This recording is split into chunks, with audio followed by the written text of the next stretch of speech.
አሁን ላይ ታዳጊ ሀገራትን ጨምሮ እያፈተነ በሚገኘው የኑሮ ውጣ ውረድ ውስጥ አንዲት ሴት በህይወት ዘመኗ ምን ያክል ልጆችን የመውለድ ፍላጎት ይኖራት ይሆን?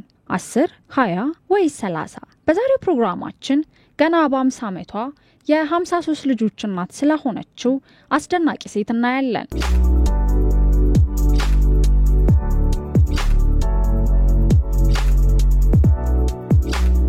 ፍራንሲስ ቶዮታ ትባላለች። በዲሞክራሲያዊ ሪፐብሊክ ኮንጎ ውስጥ የተገኘችው ይህች አስደናቂ ሴት ገና በ50 ዓመቷ የ53 ልጆች እናት በመሆን ዓለም ላይ ባሉና ታሪኳን በሰሙ ህዝቦች ዘንድ ግርምትንና አድናቆትን ጭራለች። አስቡት እስኪ በአንድ ትምህርት ቤት ክፍል ውስጥ ከወንድሞቻችሁና ከእህቶቻችሁ ጋር ብቻ የመማር እድሉን ስታገኙ። ነገሩ እንዲህ ነው። ፍራንሲስ ቶዮታ ገና በ16 ዓመቷ ነበር ከመጀመሪያ ባለቤቷ ጋር የተገናኘችው። በለጋ ዕድሜዋም የመጀመሪያ ልጇን ካምባሊን ከተገላገለች በኋላ ባለቤቷ አብሯት መሆን እንዳልቻለና በ19 ዓመቷ ሁለተኛ ባሏን እንዳገኘች ትናገራለች። When I was 16, I met a man. He told me he loved me. ገና በ16 ዓመቴ ነበር የምወደው ነው እንዲያገኘሁት እንደሚወዳኝ ሲነግረኝ ነው ከሱ ጋር ወደፊትን ማሰብ የጀመርኩት። የመጀመሪያ ልጄን ካምባሊን ያረገዝኩት ከሱ በኋላ ነው። በርግዝናዬ ጊዜ ግን አብሮኝ አልነበረም። ምናልባት ለአባትነት ዝግጁ አልነበረም ይሆናል። ከዚህ ሁሉ በኋላ ነው በህይወቴ ትልቅ ቦታ ያለውን ባለቤቴን በ19 ዓመት ያገባሁት። ከሱም ጋር 52 ልጆችን አንድ ላይ አፍርተናል። እንደሱ አይነት አስደናቂ ሰው ገጥሞኝ አያውቅም። ከ2 ወር በፊት ነው በሞት ያጣሁት። ቀድሜ ባውቀው ምኞቴ ነበር። ፍራንሲስ ቶዮታ መውለድ ካቆምኩኝ እሞታለሁ ስትል በቁጥር የበዙ ልጆቿን ለመውለድ ያበቃትን ምክንያት ታስረዳለች። If I stop giving birth, I could die.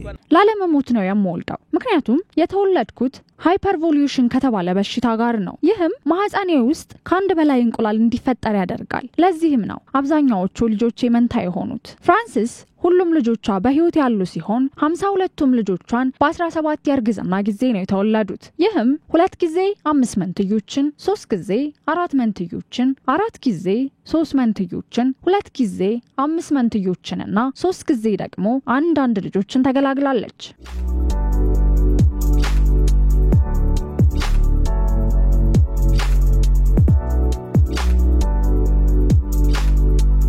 ፍራንሲስ በቀን ውስጥ ልጆቿንና የልጅ ልጆቿን በበቂ ሁኔታ ለመመገብ በአንድ ቀን ውስጥ ቢያንስ 26 ኪሎ ግራም የበቆሎ ዱቄትና 7 ኪሎ ግራም ባቄላን መጠቀም አለባት። ለአንድ ሰው በየዕለቱ ሳይሰለቹና ሳይደክሙ ይህንን ተግባር ማከናወን እጅግ የሚገርም ነገር ነው። በዚህም ታላላቅ ልጆቿን ለመርዳት የሚሞክሩ ቢሆንም እናታቸውን ለማገዝ ግን በቂ እንዳልሆነ ይናገራሉ።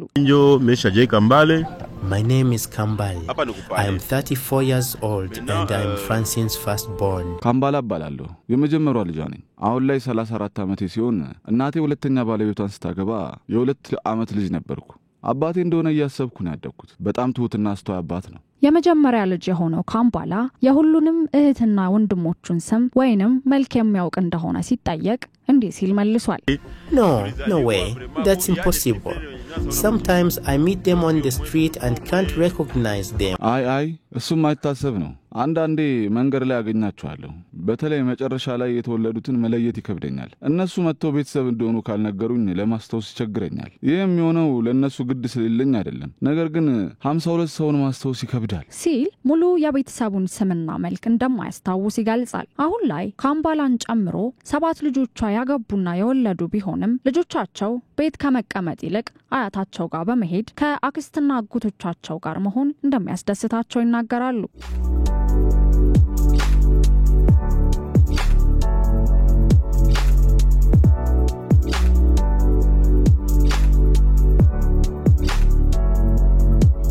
እኔ ከቤተሰቤ ውስጥ 5ኛ ልጅ ነኝ። የልጅነት ጊዜን በታንዛኒያ ነው ያሳለፍኩት። አሁን ላይ የአባቴን ማለፍ ሰምቼ ነው የመጣሁት። Lucky to grow up in a neighboring country, Tanzania. I came back here 2 months ago for my father's funeral. የዚህ ጠንካራ ሴት አብዛኛዎቹ ልጆቿ አንድ ላይ የሚሰሩ ሲሆን አንዳቸው ስላንዳቸው ምንም አይነት ቅሬታ አያሰሙም። ችግር ቢፈጠር እንኳን ዝምታን የሚመርጡ ብዙዎቹ ናቸው። ከነዚህም ውስጥ ራሳቸውን ችለው የሚሰሩም ያሉ ሲሆን ኒኮላ አንደኛዋ ናት። My name is Nicole. Yes, I'm her 25th child. I don't hate my parents, but life there is just too complicated. ኒኮላ እባላለሁ። ለእናቴ 25ኛ ልጅ ነኝ። ቤተሰቦቼን በጣም ነው የምወዳቸው። ነገር ግን በህይወትና ያኗኗር ሁኔታ ይህን ያህል ቤተሰብ አንድ ላይ መኖርና መግባባት ይከብዳል። እንደ አንድ ትልቅ ሴት ቤት ውስጥ ያለ ስራ መቀመጥ ያስጨንቃል። በዚህም ምክንያት በጓደኞቼ እርዳታ አነስተኛ ፋርማሲ ውስጥ ስራ ጀመርኩኝ። ለተወሰነ ጊዜ የሜዲካል ትምህርት ወስጃለሁ። ለዛም ነው እየሰራሁ ያለሁት። ብዙ ገንዘብ አላገኝም፣ ነገር ግን ራሴና ቤተሰቤን ለመርዳት እየሞከርኩ ነው። እኔ ከዚህ በላይ ማድረግ አልቻልኩም። ፈጣሪ እናቴ እንደሚረዳት ተስፋ አደርጋለሁ። ቀኑን ሙሉ ድግስ በሚመስል መልኩ ልጆቿንና የልጅ ልጆቿን ምግብ ስታዘጋጅ የምትውለው ፍራንሲስ ማታ ላይ ልጆቿን ወደ መኝታቸው ሸኝታ ለነገ የልጆቿ ውሎ በማሰብና በመስራት እንቅልፋታ ታድራለች። ከዚህ ባሻገርም ገንዘብ ማግኘት ያለባት ፍራንሲስ ልጆቿን ለማሳደግ ሌሊቱን ሙሉ መንገድ ላይ በመቀመጥ የተጠበሰ በቆሎ በመሸጥ ሌሊቷን ታሳልፋለች። ልጆቿ ብዙ ከመሆናቸው ጋር ተያይዞ ሁሉም በአንድነት ቤት ውስጥ መቀመጥ ይቸግራቸዋል። በዚህ ቤተሰብ ውስጥ ምሽት ላይ ጤነኛ እንቅልፍ መተኛት አስቸጋሪ ሲሆን በጠባብ ቤታቸው ውስጥ ትንሽ ቦታን በመፈለግ ሌሊታቸውን ይገፋሉ። በጠዋት ተነስቶ ትምህርት ቤት መሄድም ሌላው ፈተና ነው። ምሽትና ቀኗ እንዲህ በስራና በውጥረት የሚያልፈው ፍራንሲስ እንደተለመደው ልተኛ ሳትል በጠዋት ልጆቿን ለመንከባከብ ከስራዋ ትመለሳለች። ፍራንሲስ ከድካሙ አንጻር አማራና ልጆቿን ትታ ስለመሄድ አስባ ታውቅ እንደሆን ስትጠየቅ እንዲህ ትመልሳለች። I can't dream of leaving my children. I would rather die than abandon them.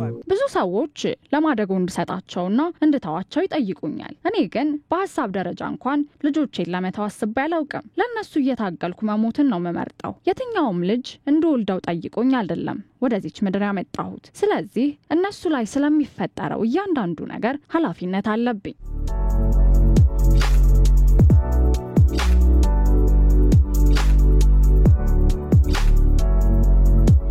ፍራንሲስ ከልጆቿ መሃል አብልጣ የምትወደው ወይንም የምታቀርበው እንደሌላትም ትናገራለች።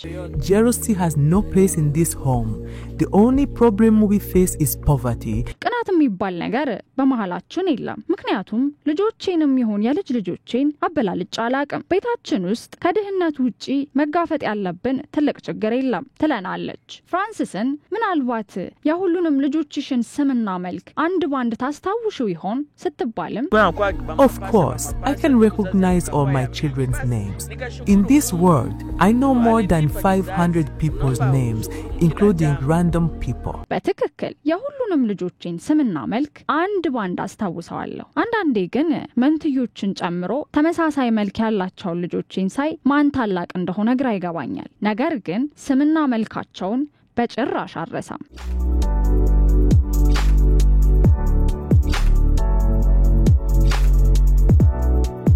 በሀገረ ዲሞክራቲክ ኮንጎ ሌሎች መሰል ታሪኮች እንደሚኖሩና ሀገሪቱ በአንድ ወቅት በነበረው ጦርነት ይህን የተመለከቱ ሌሎች ባለ ታሪኮች አድማጭ እንዳላገኙም ፍራንሲስ ትናገራለች። International journalists don't come to tell our stories. When people hear about Congo, it's about war or minerals. ብዙዎቹ ዓለም አቀፍ ጋዜጠኞች በጦርነት ምክንያት ወደ ሀገራችን አይመጡም። ከስንት አንድ ቢመጡ እንኳን ስለ ጦርነቱ እንጂ በጦርነቱ ውስጥ ስለተዋጡ አስደናቂ ታሪኮቻችን አይጠይቁም። ለዚህም ነው በኮንጎ ወይንም በገጠሯ ክፍል ከኔ በላይ ልጆች ያሏት እናት ልትኖር የምትችል የሚመስለኝ። ፍራንሲስ ለልጆቿ ትልቅ ምኞት እንዳላትም ትናገራለች። ምናልባት ከልጆቿ ውስጥ ታዋቂ የሙዚቃ ባለሙያ የሀገር መሪም ሊወጣ እንደሚችል ተስፋ አላት። ፍራንሲስ ምን እንደሚያስደስታት በተጠየቀች ጊዜ ልጆቿን ከማየትና ለነሱ ከማገልገል በላይ ሊያስደስታት የሚችል ነገር አለመኖሩን ትናገራለች።